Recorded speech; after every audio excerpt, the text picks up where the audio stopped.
Hello, and welcome back to Three Legacies Recovery Recording Podcast, where we explore the ongoing journey of recovery and the spiritual growth that comes with it. If you enjoy our program, please be sure to like and subscribe to the channel, and don't forget to share with a friend.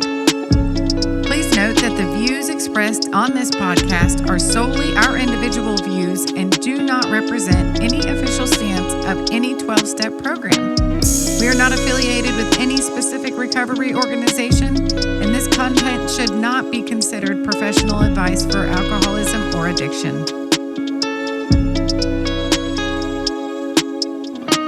Hey everyone, it's Paul from Three Legacies Recovery Recording Podcast with a quick note before we get started with this episode. It's hard to believe we've been doing this for an entire year now. It's been such an amazing experience getting to know everybody. We already have the majority of 2026 booked up and we have a lot of great guests scheduled. We don't make any money off YouTube or any of the other platforms. This podcast is completely self-supporting and we've spent a lot of money, time, and energy into it simply just because we love doing it. We're not trying to make a profit, but we are trying to cover our upcoming expenses if that's at all possible. If you'd like to be a part of that, you can make a contribution at our Venmo, which is Recovery Recordings 615. We'd like to keep this commercial free. Thank you. Hello everyone, welcome back to Three Legacies Recovery Recording Podcast. I'm your host, Paul. Today is Tuesday, December 30th, and this is episode 93. If you'd like to reach us, you can reach us at our email address, which is recoveryrecordings615. We also have a Facebook page, a private Facebook page. Get on there. It's Three Legacies Recovery Recording Podcast. We'd love to have you join us. We put a lot of upcoming stuff on there. You can also find us on Audible, iHeartRadio, Spotify, most of the other major platforms. We have some cool stuff coming up. We have this upcoming Sunday, which is January 4th. It'll be the first. This is our last episode of this year, actually. And our first episode for next year is going to be January 4th, 2026, and it's going to be Nicoletta D from Summit, New Jersey. Super excited about that. We're going to be calling it Receiving Strength, Inspiration, and Direction. And we're going to be talking a lot about steps 10 and 11, mainly 11, I'm thinking. I'd heard her 11-step talk not too long ago, and I was blown away by it. I was like, wow, I'm going to have her, see if she'll get on the show. Also, my wife is joining me the following weekend, Saturday the 10th, and with a couple friends of ours, and we're going to do... we're just going to have a casual talk, conversate on, we're calling it the new order of things, right? So I'm super excited about that.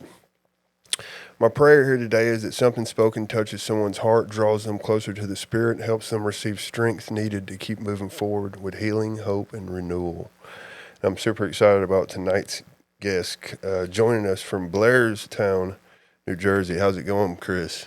Chris S. It's going great, Paul. Really, really glad to be back on your podcast. It's been a little bit of a time. Appreciate you, man. We were just talking for the listeners. Chris and I did a whole 12-part series last year. We started. It was almost a whole year ago. It was January 7th was our first episode, and we did a whole series called "An Adequate Presentation of the Steps: A Guide for Sponsorship." And Chris takes us through. Just that. The title says it all. We had such a wonderful time, Chris. Appreciate that, man. I was sitting here thinking about how, had it not been for guys like you, and then you pointing me towards Monty, I don't even know that this would happen. Like, because I was scared to death and didn't have a clue what I was doing. Yeah. Listen, I've been paying a lot of attention to your website and all your recordings. You're getting the cream of the crop of the speakers. I mean, like Nicoletta next week. Nicoletta is a spiritual force of nature. Yeah. I highly recommend anybody. Please listen to her. She's remarkable in every aspect. Yeah. That talk blew me away. Yeah, man, I appreciate, for the listeners, just go back and check it out. It was, episode 4 was our first episode, and I'll give them a brief history, a little bit of the background I know about Chris is, Chris had started doing workshops, with Katie and Charlie. What was it? How long ago was it? I think it was like 2007, something like that. Where did it start? Mark, wasn't it Mark's? So I met Charlie and Katie at the Mark Houston Recovery Center. Yeah. Mark had just started it up and built this thing called Joe Hawk Hall, Nice. and he asked me to come down and do a workshop there. And Charlie and Katie had gotten a hold of, I guess it was CDs or something that I had done a workshop, and they were listening to me. And then Mark said I was coming down, so that they came to the workshop, and they kidnapped me. There was a period of time between 10 in the morning and 2 in the afternoon where there was nothing for me to do. So they said, we're taking you to barbecue. And Paul, sometimes you meet people and immediately you're going to be friends for life. Oh, nice. It's really rare, but it happens, and Yeah. and we got really close. And I invited them to come up and do a workshop in New Jersey. And they're like, well, you want us to do a workshop? I'm like, yeah, come up, do a workshop. So they had to talk to Mark. Chris wants us to do a workshop. And he's like, well, just go, Chris wants you to do it, go do it. And they came up and they did an unbelievably good job. It's a cool workshop, and from that moment on, I don't think they had a spare weekend in their life where they weren't doing something. Nice. Yeah, that's awesome. And if I remember correctly, you have done a lot of stuff in treatment centers and stuff over the years, right? So I always try to have. I don't always, but I always try to have a treatment center commitment. Just because it's the right thing to do, and my residency at the local treatment center ended a couple months back. They, like a lot of treatment centers, they're aiming their programming in another direction, and no human power can relieve you of your alcoholism, and God couldn't would if he were sought, is sometimes not the message a treatment center wants to hear. So sometimes programming methodology changes at these places, but I've probably done 2,000 treatment center commitments in my recovery. Wow. Which brings me to the title that we're calling this is Carrying a Message of Depth and Weight, and I remember hearing Don P talking about, he's like, it's carrying a message. We're not just sitting around waiting on them, right? We're carrying a message to someone, right? Absolutely. I wanted to talk about this subject specifically because of a number of reasons. One of the reasons is really the membership in Alcoholics Anonymous hasn't grown in 40 years, not to my knowledge, at least. We hover around 2 million, people. But if you do the math, there's like 30 or 40 million alcoholics just in the United States. So are we effective? The first time you hear about Alcoholics Anonymous or your first exposure to Alcoholics Anonymous, is it something of depth and weight? And a lot of times I have to say, no, it's not. And people can misunderstand the whole thing. They can misunderstand the problem. They can misunderstand the solution, and they can become convinced that Alcoholics Anonymous is not for them. Yeah. It's not going to work for them. I know it's not going to work for me. And what I think is so important, Paul, is, if it's the first exposure of somebody to what recovery in Alcoholics Anonymous looks like, it really needs to be of depth and weight. It can't be, get in the car, I'm going to take you to the loony noony. Yeah. You know what I mean? There has to be a process that is going to be convincing to the person that they've got a serious problem, and we have an effective solution. Yeah. You know what I mean? Absolutely. That's so big, right? It makes me think of in the second forward, right, where when Silkworth had found out Bill had been running around talking about his white light experience, and he was like, "Nah, you gotta sell them, pretty much, for lack of a better term, on this hopelessness," right? That's exactly where I was going to start this talk. So, but Bill was going around talking about Jesus and pulling people off of bar stools and saying, I've had a white light experience. You have to have a white light experience. Come with me to the prayer meeting, and that just doesn't work for us, right? So Silkworth, who is a very, very practical person, said, Bill, don't start with your experience. Don't start with that. Tell them what's wrong. Explain the hopelessness of the situation. So there's a line. This is in XXVIII of the doctor's opinion, where it says frothy emotional appeal seldom suffices. The message which can interest and hold these alcoholic people must have depth and weight.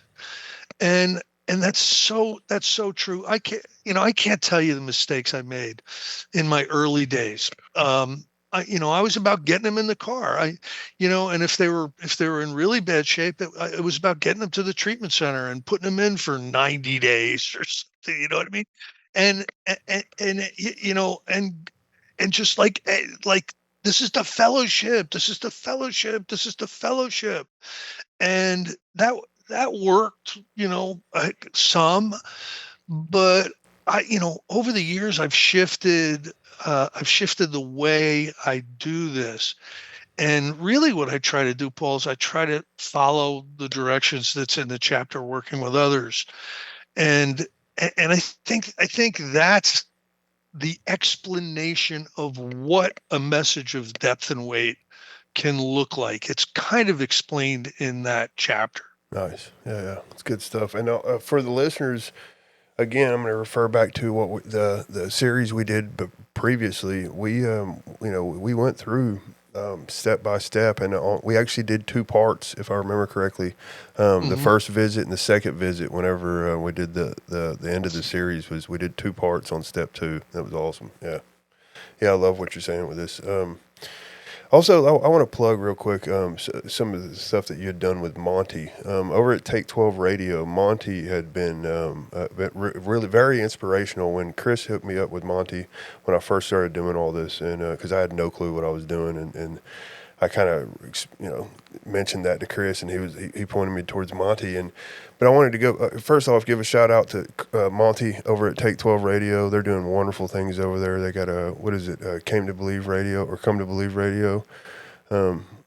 He's got different shows every night. Yeah. There's something for everybody there. But I really like the workshop section. On his website, he's got a number of incredibly good workshops. Yeah, that's what I was going to mention. So Chris and Monty did. It was like 100 episodes where they had went all the way through the language of the heart. And man, I loved what y'all did with that. Speaking of, I'd like to get you on the show to do another series with me later on this year, if possible. I would love to do that. We'll talk offline, but there's a couple of ideas I have. I would absolutely. Listen, I love working with you, Paul. You're intuitive, and you know exactly the next right question or the next right topic to bring up. And I do appreciate doing these with you. Appreciate it, Chris.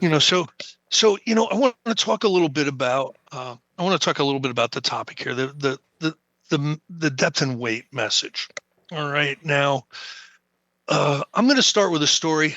I think I shared this particular story, on the last workshop, and I'm going to share it again, Paul, because I like the way I share it. There you go. And this is so I'm sober about 2 years in a group, a local group, and there was this guy. He was just a happy old man, right? His name was Foster.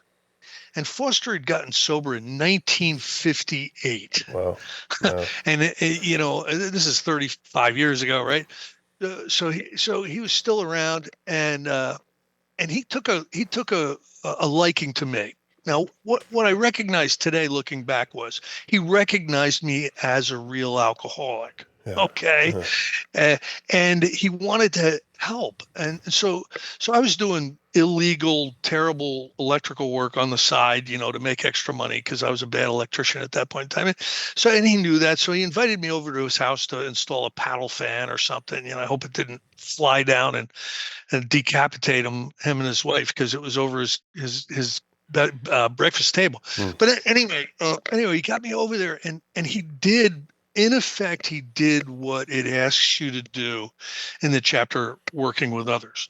He started to talk about his own alcoholism. He took me down to the basement and showed me where he hid the bottles. I mean, he got really detailed, and he got me to start talking about my alcoholism. And within it, 15 minutes, we both knew we were exactly the same kind of alcoholic. Nice. There was some differences in that, he didn't get a DUI or lose a house and I did, but those details were minor. The facts were, we both had a bad case of alcoholism, and we were both in Alcoholics Anonymous. Yeah. And he got me to start to talk about, my alcoholism. Now I was really curious. I was really curious about what Alcoholics Anonymous was like in 1958 in my hometown. Sure. Yeah. like I was just curious. So I go, Foster, tell me a little bit about AA when you first started coming around. He goes, oh yeah, well, there was this meeting, over in this town, and we got a resentment, so we bought a coffee pot. And we started one in this town. So there was two meetings, within within 10 miles, and I go, okay, so you had a meeting. He goes, yeah, we had one meeting a week that we would go to. I go, okay, well, what else did you do? And he goes, 12-step calls. We did a lot of 12-step calls. Wow. And I'm like, 12-step calls? He goes, yeah, everyone had our phone number. Everyone had our phone number. The cops, the churches, the doctors, the hospitals, every place out there had our phone number. And when somebody was struggling with alcohol, we would get a call and we would go over there and we'd do a 12-step call. I go, like, how often was that? He goes, 2, 3, sometimes 4 times a week. Wow. Now think about this, Paul. An hour a week, they would go to an AA meeting, and 3 to 4 hours a week, or more, they would be on the road, finding a still suffering alcoholic, not waiting for him to show up in AA, finding them, and carrying the message. And he would basically do, a little bit of what they do in the chapter Working with Others, which is get an identification going. Yeah. And once the person is identified and asks the question, how did you get sober? They had a solution. They had a program of recovery. So I think that's what the message of Depth and Weight is. I don't believe the message of Depth and Weight is, let me take you to a meeting. Now is taking somebody to a meeting a bad thing? No, of course not. But what a lot of times what you're doing is you're abrogating your responsibility for qualifying and then carrying the message of Depth and Weight, which is a message about recovery. How can you recover from this seemingly hopeless state of mind and body? And it's just not a good enough answer to say, I go to meetings. It just isn't, Absolutely. I love that you're touching on this. And also Bill, and it's my experience, not just that Bill say this, but, when Bill says that little to nothing can be done unless that connection gets done. What does it say? Somebody that's armed with facts about themselves can usually win over an alcoholic. He says little can be done until something like this happens, right? Absolutely. And armed with the facts, armed with the experience as well. The facts are alcoholism is a progressively fatal illness. There's a categorization that many of the medical community consider hopeless, and we have a solution for hopeless cases. And what that solution is it's a 12-step recovery program. So you have to carry that. And listen, Paul, for years that's not what I did. I got in the meetings. I picked them up at their house. I did a lot of work, and none of that is wrong. It can be insufficient Because what happens with us is if we're not fully convinced that we're dead people walking, unrecovered state, we're dead people walking. If we're unconvinced of that, what can happen is we can see this whole Alcoholics Anonymous experience as an overreaction to a problem that we've misjudged. Yeah. You know what I mean? Yeah. And there's a really great new series on Netflix tonight, Yeah. and I got to go take my daughter to soccer practice on Monday, and I have a PTA meeting on Tuesday, and I get my feet scraped on Wednesday, and we can come up with any number of things that are gonna get in the way of our application of these principles. Yeah. And also you got to think of it like this too. Like if you don't realize and have that deep understanding that I don't have any other option, right? Like you got to think of it like this. So when someone comes into the rooms and meet somebody that they don't know anything about the 12 steps, they don't, they have an experience of they've been running their life into the ground, and all the, the cost of doing business that comes with all that. And then, but the thing is that, the 12 steps can be kind of intimidating to people when they first come in, right? If you think there's a different route, if you're not, sold. I go back to that when Bill and Bob had sat there in that, the conversation they had when he was talking about the Ford, or when I was mentioning the Ford of the second edition. Like, when I realize that I'm hopeless and I don't have another option, I'm willing to take on and going through with the rest of this process when I don't even know that it's going to work yet, right? Like, I don't even have any experience that these steps are even going to help, but I just have this guy that's standing in front of me and he's telling me all this stuff. But if I think there's a different option, then it's going to be kind of wish-washy, right?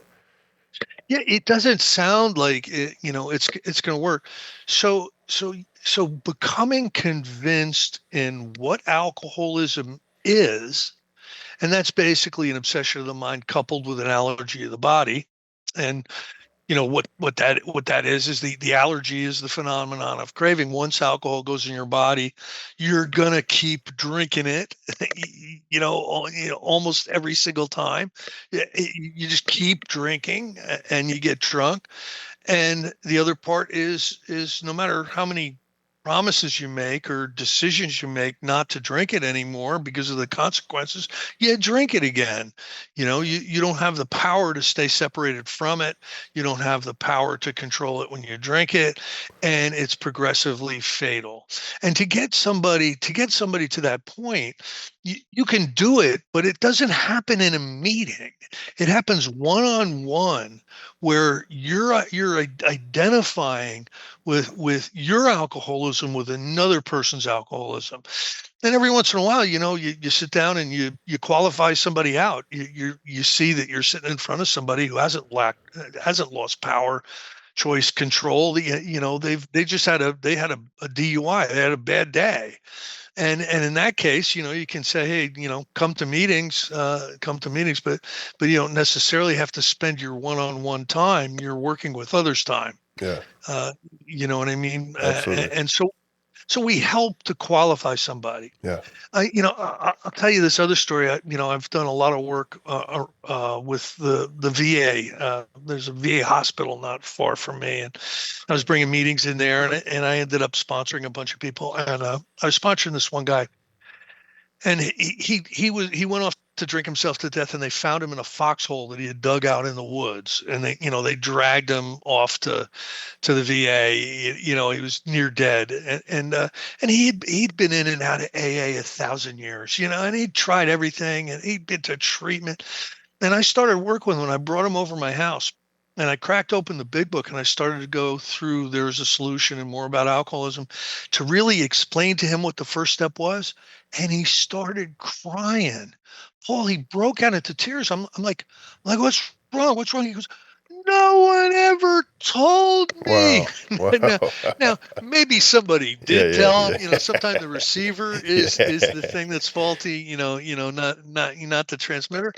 But I was the first person to be able to get through to him in a convincing way that he was an alcoholic. He wasn't a scumbag, a dirtbag, a loser. He had an illness that one of the manifestations of those illnesses is a lack of power of choice, and lack of power of control.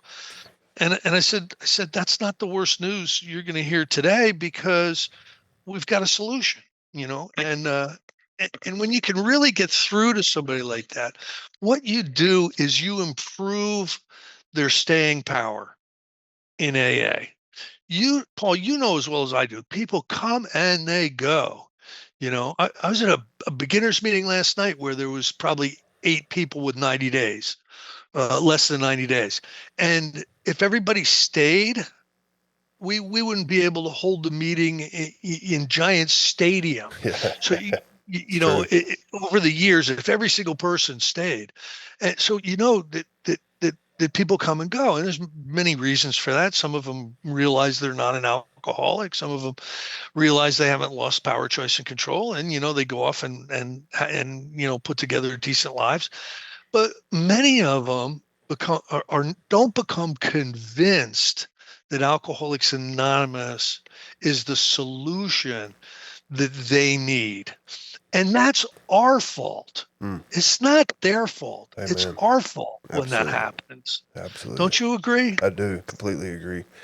And I had a pretty similar experience to you when it come to it. Just came in and did a lot of fellowship stuff, right? And what little bit of service wasn't any kind of general service. It was more like I go to the meeting and make coffee, and I'm not against any of that stuff. If you got a home group, get a commitment at the home group, but I was in the same boat, right? And it had been, I'll tell you, it wasn't until I was like 3 or 4 years sober where I had the experiences of, I'm powerless. I have a physical allergy when I drink, but like no one had ever really explained it to me in such a manner. I heard Bob D talking about it one time on one of his talks, and I was like, wow. I identified with every syllable he said, and I was just like, wow, no one's ever talked to me about that like that.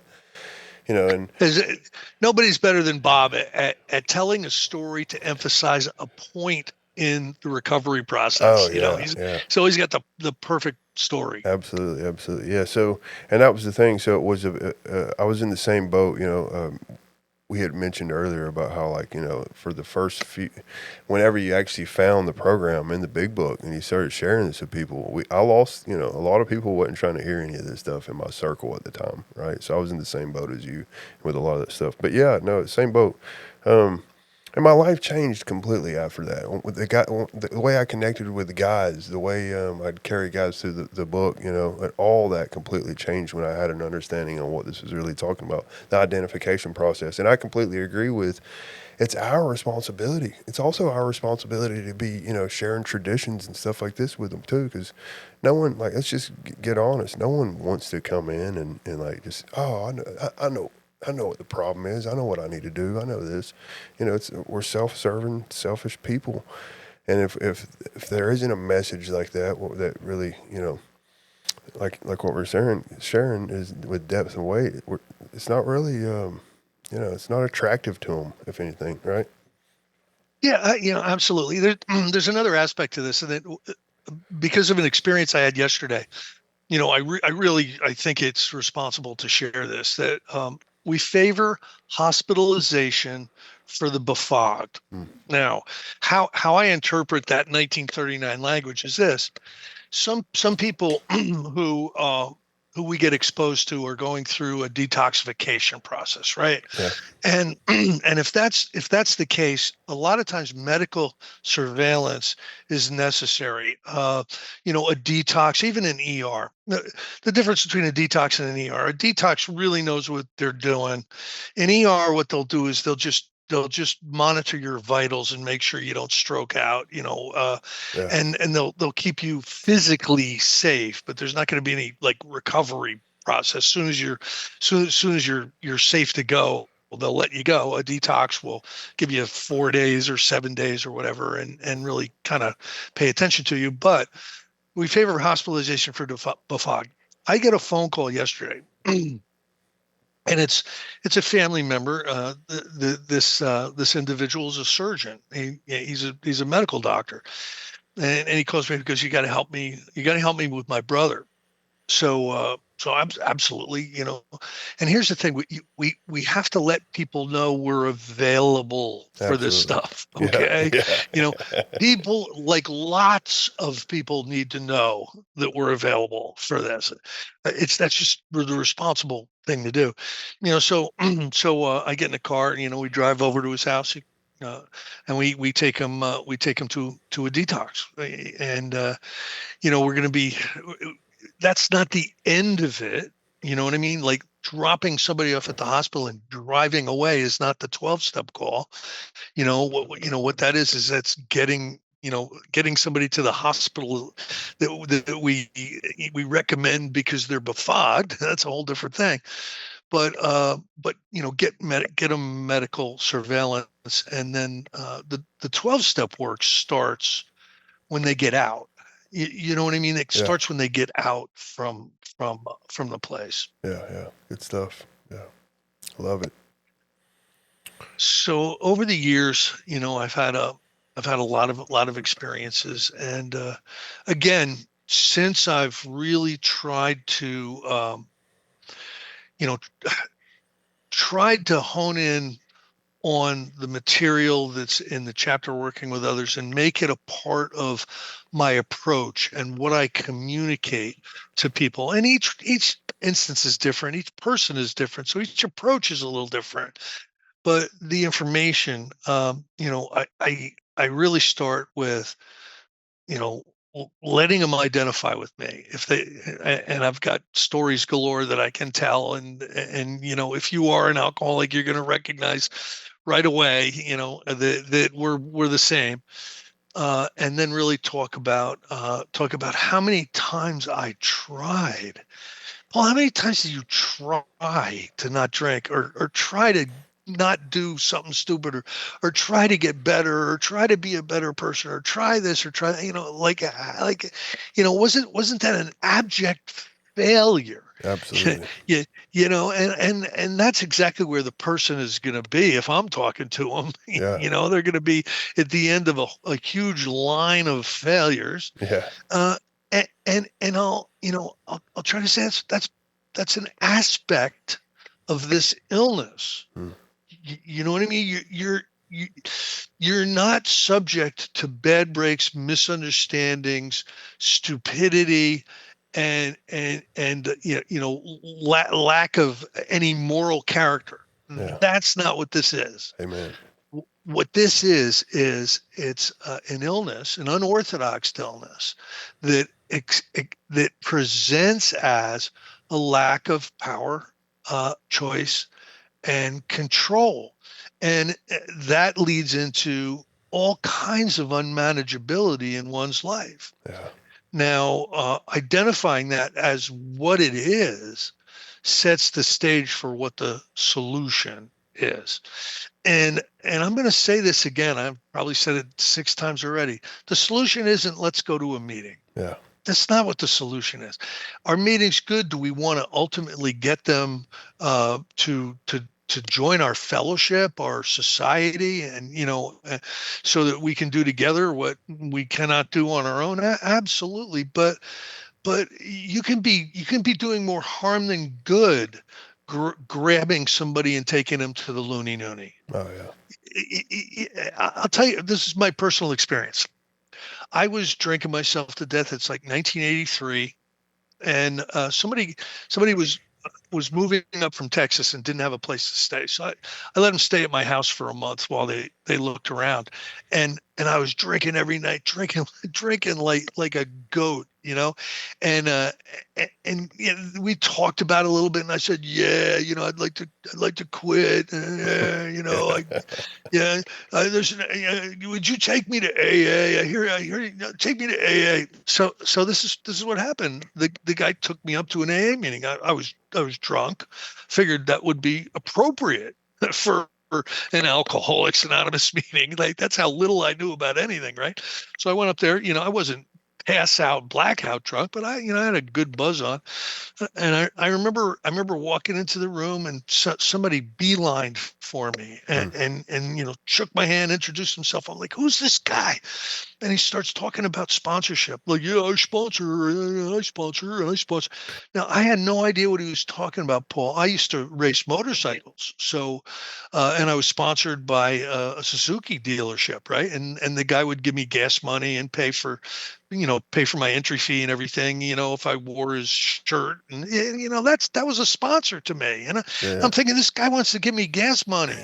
And I don't even have a driver's license, get away from me. And then, I sat down and then they said the serenity prayer, which was, that was very off-putting. I'm sitting in a church basement and they say the serenity prayer and then, they open the meeting up and they start sharing. And it was one of those discussion meetings where anything goes, anybody need to talk about anything today? And a bunch of people just started talking about themselves. And, I'm thinking, geez, man, tell somebody who cares, dude. And then all of a sudden the basket comes around where you got to put money in the basket. Now, where do you do that, Paul? You do that at church, right? And then at the end of the meeting, finally the meeting's over. I have no idea why I'm listening to everybody talk about their day. How does that have anything to do with my drinking? And then at the end, I stood up and all of a sudden two people grab my hand. They're holding my hand. I'm like, what? And they say the Lord's Prayer. Paul, I was so out of there. I was so out of there. I didn't go back. I didn't go back for 7 years. There could have been an answer in there for me. There could have been an answer in there for me, but I became absolutely convinced that this has nothing to do with me. This has nothing to do with my drinking. There is not an answer in this room for me. This is crazy. And so that's why I don't think bringing somebody right to a meeting before you have a long conversation with them is a good idea. Yeah. Is it because my friend didn't have a message of depth and weight? He was like, "Oh, you want to go to an A meeting? Okay." He didn't know any better. So it was actually counterproductive. Mm. And listen, lives hang in the balance. We're here by seconds and inches. Oh yeah. So if we can just do a better job, finding the still suffering alcoholic, carrying a message of depth and weight, I think many, many lives can be saved that otherwise, missed opportunities. You know what I mean? Yeah, absolutely. Yeah. I was so lost whenever I came in the rooms, man. Not only, it wasn't just alcohol for me, it was a lot of other stuff too. And I was just everywhere. Right. And, it took a minute, I could barely read, I hear some people say they'll give somebody a book and like I like what you just touched on when you said it's not everyone's your experience experience with your approach with everyone's gonna be a little different, right? Because I was the kind of guy where like if you give me a book and just say, all right, go home and read this, not only could I not read it and comprehend, but also like I didn't have like the courage to tell you that. You know what I mean? I would probably go lie to you about it or something. Oh yeah, you would eventually see that I was lying, and I was just so lost and everywhere. What I was thinking whenever you were sharing a second ago was, I had just surrendered. By the time I came in, I'd surrendered to the fact that just living without alcohol just wasn't an option. Like I'd quit trying to quit years prior. So that's just where I was at with it. So a lot of times, even as someone that's working with a new guy, I have to kind of keep that in mind with this guy too. Like, it's funny that I had this, there was a part of me, because it'd been so long since I tried to quit. I used to tell myself things like, well, I just hadn't really tried I didn't really want to quit, which the truth is back when I first started drinking, I did quite a bit want to quit, It's just, I just finally just surrendered to the fact that this is it's all there is, I'm going to die like this, That was my experience too. What really shook me out of that was a couple of events happened where, Jekyll and Hyde type events. I don't need to get into the details, but when I came out of that the next day, I couldn't be that guy. It involved other people, and like I wasn't afraid of dying, but I was very much afraid of killing people I love. Sure. You know what I Absolutely. mean? Yeah. Like I don't want to be that guy. Yeah. It's funny. What a bottom is, what I believe a bottom is today, a bottom is simply a place where we decide, well, we don't want to go any lower. We're out of plans. There's nothing else. So, okay, we'll follow some suggestions that are not going to work for us and that are going to be stupid. Yeah. Yeah. And okay, all right, Yeah. and isn't that the way it is? It is. Because we're so certain that this is so, like when you first saw the steps on the wall, did you say finally, Yeah. finally something that's gonna, Yeah. no, we don't think this stuff is gonna work. Yeah. That's why the one-on-one, identification, when we're carrying the message, we can be convincing, Yeah. and someone needs to be convinced. You throw somebody in a meeting that doesn't know anything about anything, they're not going to really get convinced of much. Yeah. I was in a meeting last night. It was a beginner's meeting, and there was some good stuff that was shared. There was people were talking about some of their experience and everything, but there was no explanation of the problem and no real explanation of the solution. Yeah. It was a fellowship meeting, and there's nothing wrong with that, unless you're in real trouble with alcoholism and you don't know what's going on. Amen. You know what I mean? Yeah. Yeah. And it's funny because after I had woke up to this, what you're talking about, when I finally found some big book people that took me through the process, now I can be in a fellowship meeting. And like I said, like what you just mentioned, there's nothing wrong with that. But I can be in that. And when the guy comes in that's sitting there clearly like about to ready to blow his brains out, you can tell that that he didn't hear a freaking word we just had to say. Unless I always make a point to share the solution and the problem, and you can always see their finally they light up. Oh wow, this guy's speaking my language. Like I can identify with this, right? So I celebrated last night. That's why I went down to this meeting, right? And it was just really cool. I'm sitting next to one of my oldest buddies. I took him to the steps in like 1996 or something, and we're still really connected. And he came up to see me, and somebody got up to give somebody a coin. This guy had like 23 years, and somebody gets up to give him a coin. And I know the guy's that nice guy and everything, but he just blithers. He just blithers, right? And for about 10 minutes, he's just blithering about this, that, and the other thing. And the guy next to me leans over and he goes, "Does he have dementia?" And I'm like, "No, he does this every year." And so. Yeah. That kind of stuff, I remain undisturbed.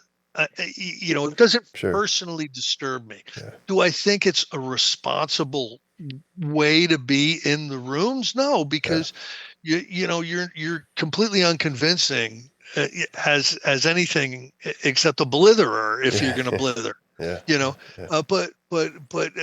we got to have room for everybody in the meetings. That's the thing.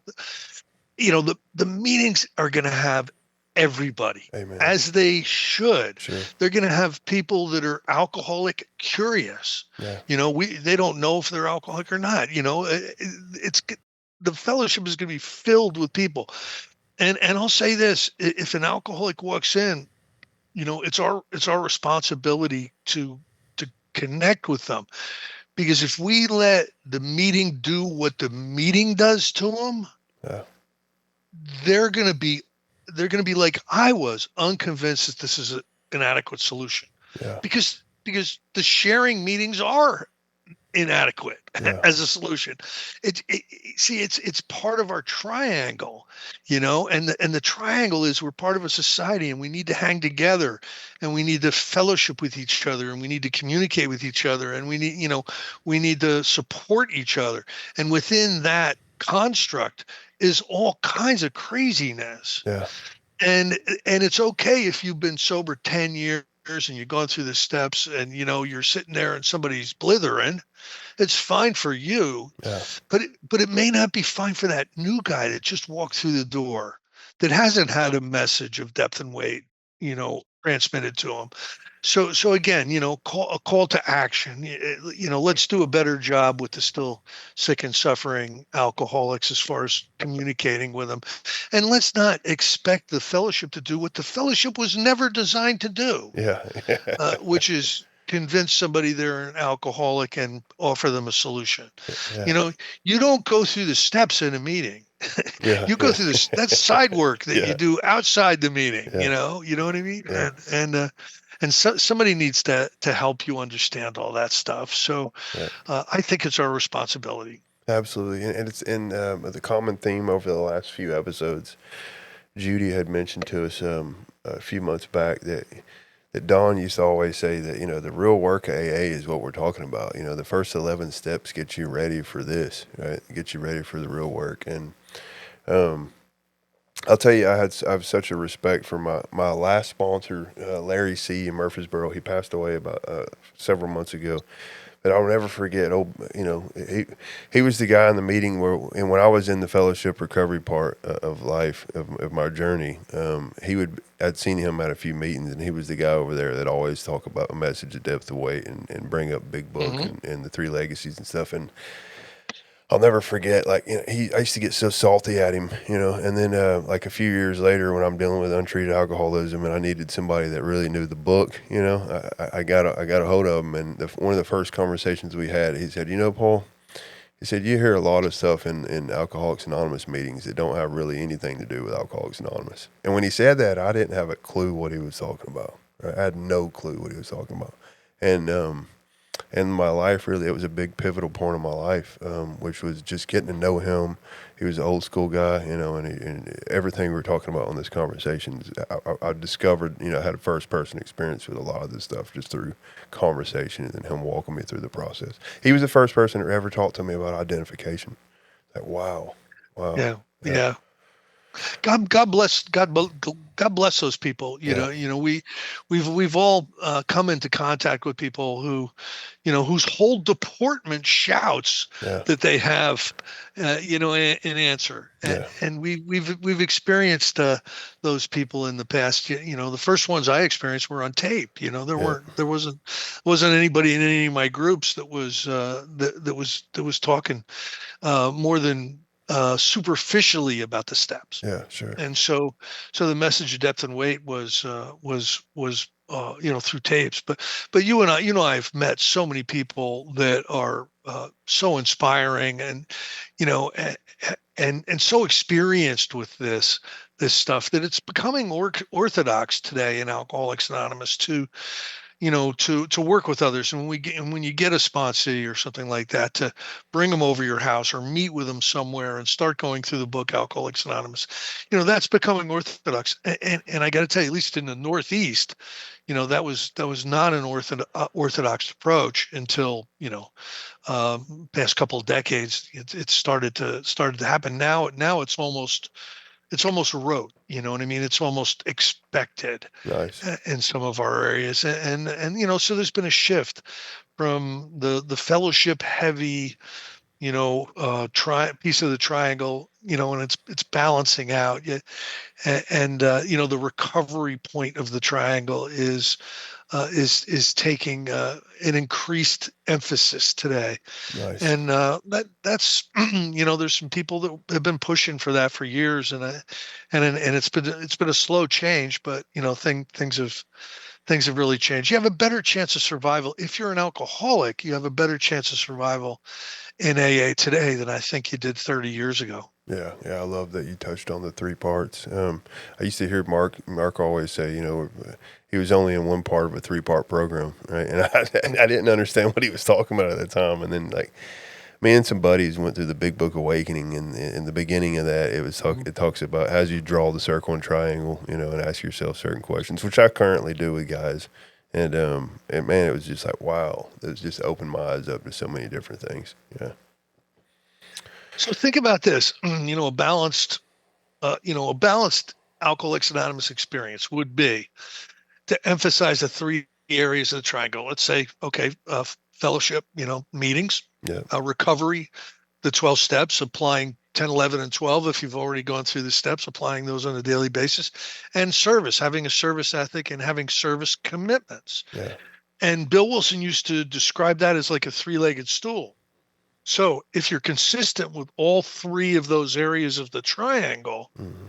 you're going to be in good shape. Yeah. If you let go of your commitments, which are your service, if you rest on your laurels and decide that 10, 11, and 12 aren't as necessary as they used to be, or if you back away from meetings, what you're doing is you're taking a leg off the stool. Yeah. And you're going to end up on your ass. Yeah. And that's a truth that needs to be shared with the real alcoholic, the person who's gone down the scale. They need to understand that a lot of times they're going to have to put a lot more work in than the person sitting to their left or their right. If they've gone down the scale with alcoholism, they are going to have to really put the work in to be able to survive. Yeah. And that's another piece of the depth and weight message that I think needs to be communicated. We're not all alike. You know what I mean? That like everybody that walks through the door is not at the same stage of their alcoholism. And the further down the scale you go, the more attention you're going to need to pay, the more time you're going to need to put in to this way of life. It's just going to be necessary. So true. And there are people who show up who can do, they started off this way, going to one meeting a week, coming in 5 minutes before the meeting starts, leaving 5 minutes after it's over. That's all they do. That's all they do. And they're fine. You have to understand that they're not an alcoholic like you. Yeah. Sure. You need 5 meetings a week. You need the steps. You need to sponsor people. You have commitments. You need to have contacts. You need to be doing 10, 11, and 12. You need to be able to communicate that to people who are in real trouble with alcoholism. Absolutely. Absolutely. Yeah.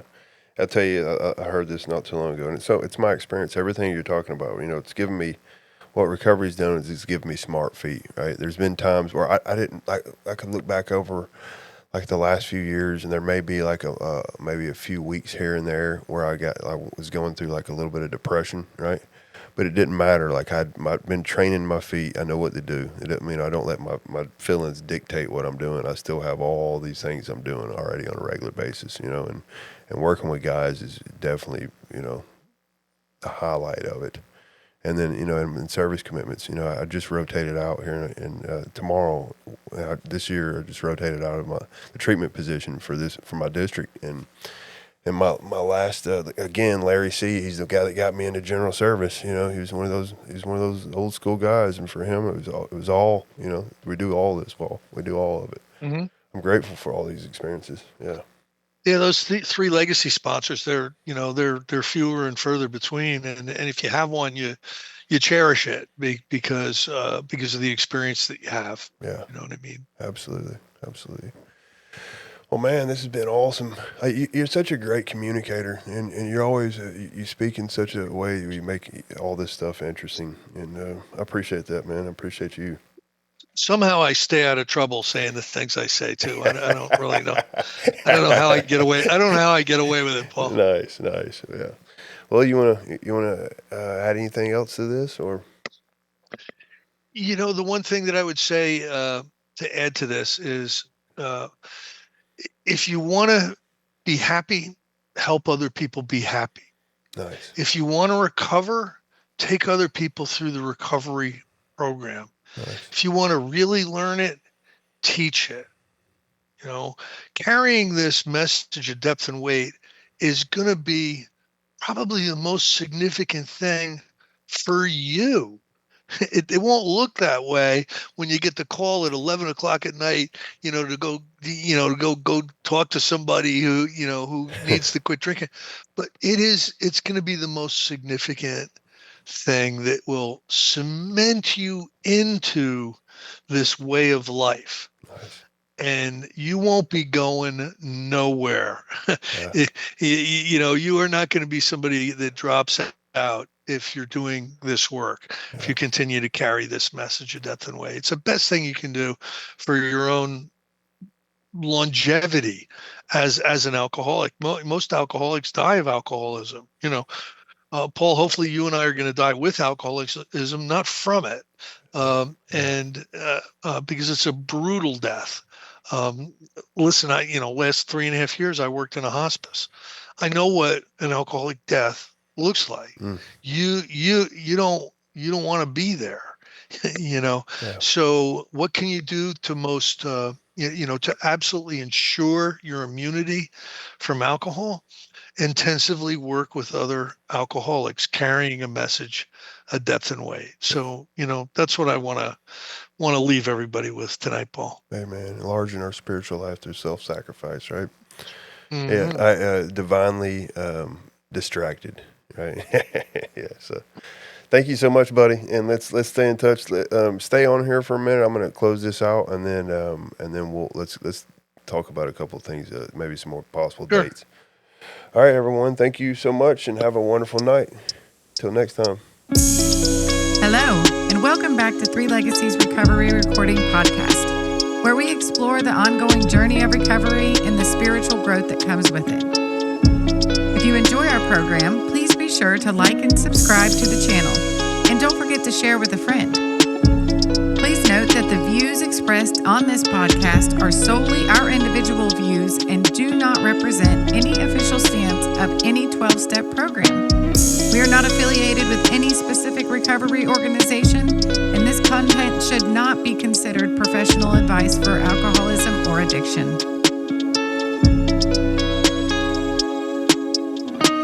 Hey everyone, it's Paul from Three Legacies Recovery Recording Podcast with a quick note before we get started with this episode. It's hard to believe we've been doing this for an entire year now. It's been such an amazing experience getting to know everybody. We already have the majority of 2026 booked up, and we have a lot of great guests scheduled. We don't make any money off YouTube or any of the other platforms. This podcast is completely self-supporting, and we've spent a lot of money, time, and energy into it simply just because we love doing it. We're not trying to make a profit, but we are trying to cover our upcoming expenses if that's at all possible.